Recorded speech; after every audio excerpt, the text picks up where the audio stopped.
Kita mulakan ulasan Samsung Galaxy S26 Ultra ini dengan 3 fakta. Fakta pertama ialah Samsung sejak khususnya siri S Ultra sejak 4 tahun kebelakangan ini bersalah or guilty of just recycling benda yang sama.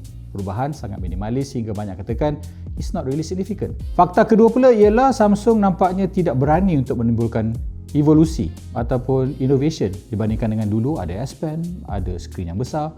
Sekarang bateri sama, kamera sama dan macam tak berani untuk melakukan sesuatu yang menarik perhatian. Dan juga fakta nombor 3 yang rasa juga tak boleh dinafikan ialah harga peranti makin mahal tapi again innovation tak ada yang banyak. Jadi tahun ini akhirnya saya rasa selepas bertahun-tahun saya buat ulasan ini, kalau ada ingat video before this, saya katakan ini mungkin tahun terakhir Samsung akan diberikan muka oleh kebanyakan orang kerana tindakan recycle hardware yang berkali-kali bertahun-tahun. Dan akhirnya tahun ni ada perubahan yang besar, perubahan yang agak menarik, tapi adakah ianya too little too late? Jadi ini ulasan saya untuk S26 Ultra. Kita mulakan dengan skrin dengan rekaan pasal di sinilah kita akan lihat perubahan bandingkan dengan S25 Ultra yang saya gunakan dan saya suka. Apa yang anda nampak first thing? Basically lah badan dia. Badan kini semakin rounded, dah tak ada lagi orang kata tubuh yang squarish yang dipopularkan oleh siri Note dan juga siri early on dekat Ultra. Secara peribadi saya sebenarnya not really a big fan of tubuh yang bulat ini pasal again saya bermula dengan siri Note. I like the square badan macam anda lihat pada Note ni. Ini dulu rekaan Note square. Dia menjadikan peranti dia berbeza dengan iPhone, berbeza dengan Honor, berbeza dengan Xiaomi dan segalanya. Ada identity. Tapi sekarang trends for the last 2 years tubuh bulat macam ni. Jadi maybe I'm the minority yang tak boleh let go legacy design dan ini adalah yang diminta dan Samsung hanya mengikut apa yang orang mahu. Personally, I don't like it. Tapi walaupun saya tak suka, I have to admit, ini peranti yang solid walaupun tahun ini tak ada lagi titanium. Yes, sekarang kembali semula pada armor aluminium. Masih sedap dalam tangan, a bit heavier tapi 5 gram anda mungkin takkan rasa bezanya. Dan paling penting sekali, ianya tak ada rasa macam longgar, everything really nice. Kemasan dia juga tak meninggalkan cap jari dengan mudah. Dan jika ada satu benda yang saya nak komen mungkin daripada design, pasal sekarang dah everything is a bit more rounded banding dengan design terdahulu, ialah S Pen. S Pen masih lagi posisi yang sama tapi dekat hujung dia sekarang bukan flat, ada a bit of a wedge kat situ pasal ianya perlu ikut alur tubuh badan yang kiri a bit more rounded. Kalau anda simpan pada posisi yang betul, it looks nice. Tapi kalau anda terpasang terbalik, suddenly dia jadi pelik. Ini adalah benda yang saya tak pernah fikir sejak saya gunakan Samsung Galaxy S2 dahulu pasal saya masukkan anywhere I want. Tapi for the first time in years, saya perlu berhati-hati. Okay, which way does it go? Sekarang ini semua disebabkan oleh perubahan pada badan yang ketara.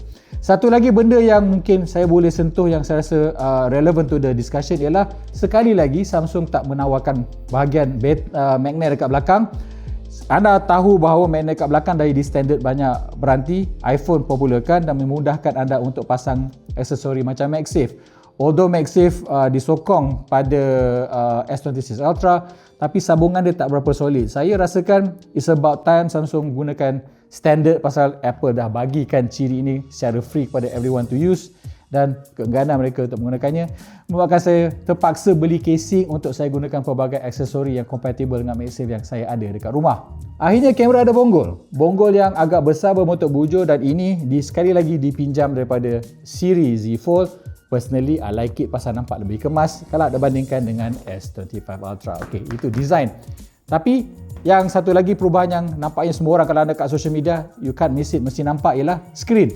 Skrin tahun ni ada ciri yang dipanggil sebagai privacy display, di mana kalau from the front anda boleh nampak dengan ketara, bila saya bagi tepi suddenly hilang. Okay, anda mungkin mengatakan what's the big deal, saya boleh beli screen protector dengan ciri ni. It's totally different pasal teknologi yang Samsung gunakan is unique, di mana yang anda nampak tadi ialah full privacy display, di mana the moment saya sengit sikit terus tak nampak, tapi dia ada ciri di mana saya hanya boleh aktifkan benda ni bila diperlukan.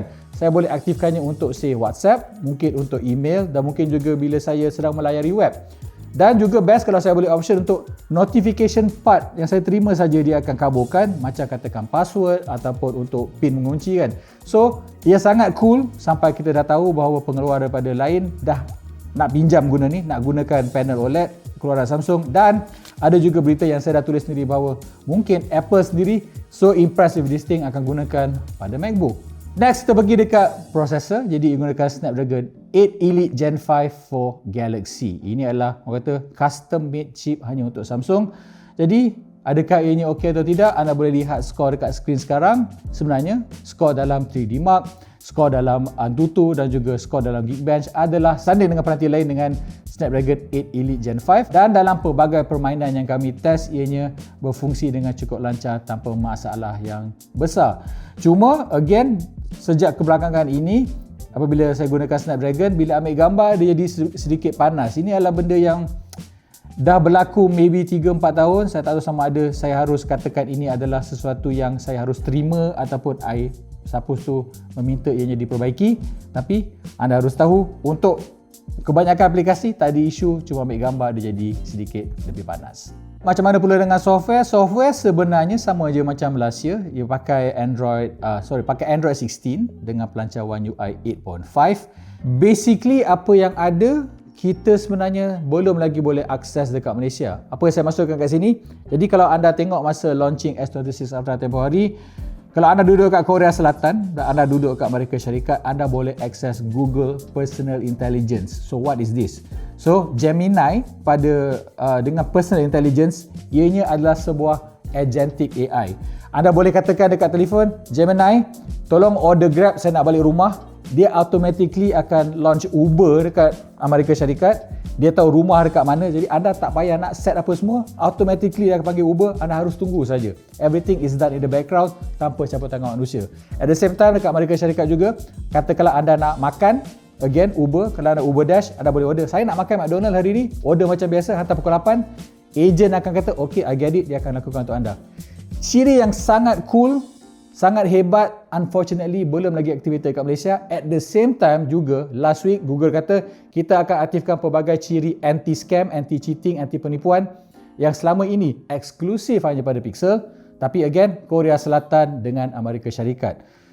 Ianya cool, ciri yang saya tak sabar nak menantikan, tapi again tak ada timeline mengatakan bila nak sampai dekat Malaysia.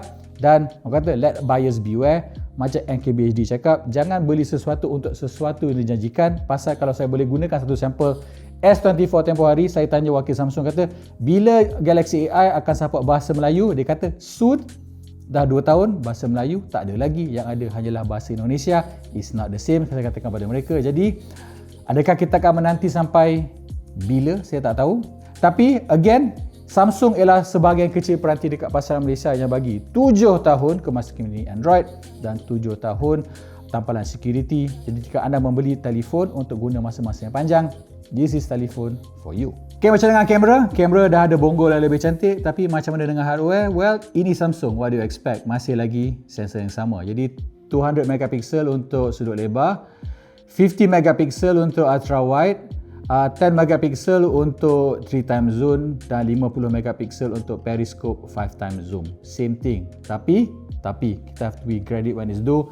Lens yang digunakan pada kelima kamera kini lebih pantas. Jadi technically it's supposed to perform better. Anda boleh tengok sampel sekarang. Saya rasa gambarnya adalah okey, adalah amat memuaskan, above dan beyond daripada anda expect pada sebuah peranti mercu. Tak ada isu yang besar, bokeh semua okey, portrait nampak okey, waktu malam juga superb. Cuma kalau saya boleh kata mungkin ranting sekali lagi, macam saya komplain pasal badan makin rounded. Kalau Samsung tengok video ni, saya nak say one thing saja. Saya dah gunakan peranti Samsung sejak Galaxy S2. Saya dah gunakan Siri Note dengan stylus sejak Galaxy Note 3. For the longest time, saya pakai kamera Samsung untuk kerja pasal saya suka gambar dia, the profile, the warna tu Samsung. Mungkin orang kata, mungkin warna terlalu saturated, mungkin a bit pop, mungkin over sharpening, tapi I like that personally. Why? Bila saya kerja, saya pergi mana-mana, saya pergi US ke, saya pergi Belfast ke, saya pergi Hawaii ke, ambil gambar, tengah kerja, saya boleh drop terus pergi dekat komputer, artikel, minimum amount of editing. Ubah sikit dah boleh guna. So, saya suka. Straight out of camera, profil gambar Samsung is good. Amazing, awesome. Tahun ini, for some reason, dia ubah profil gambar tu so you don't get that Samsung feel.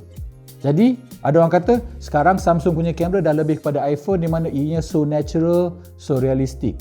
Saya tak gunakan Samsung for natural and realistic. Saya pernah guna iPhone for a while sebagai saya punya main camera. I don't like it. Saya tak nak bila saya pergi event, ambil gambar, dan kena spend 5-10 minit untuk edit gambar. That is good enough untuk buat artikel. That's not for me. So Samsung, why ikut apa yang dilakukan oleh iPhone dan Apple? That's the reason why sekarang kalau anda beli peranti pada China, Xiaomi ada Leica look, Realme ada Ricoh look, Oppo ada Hasselblad look. Every single manufacturer ada rupa mereka sendiri dan profil mereka sendiri. Dan orang yang suka this look akan beli peranti itu for the same reason. Mungkin tak nak do all the editing. Jadi saya rasa Samsung, if it's possible, ada satu profile dekat kamera coming in the future is the classic Samsung look.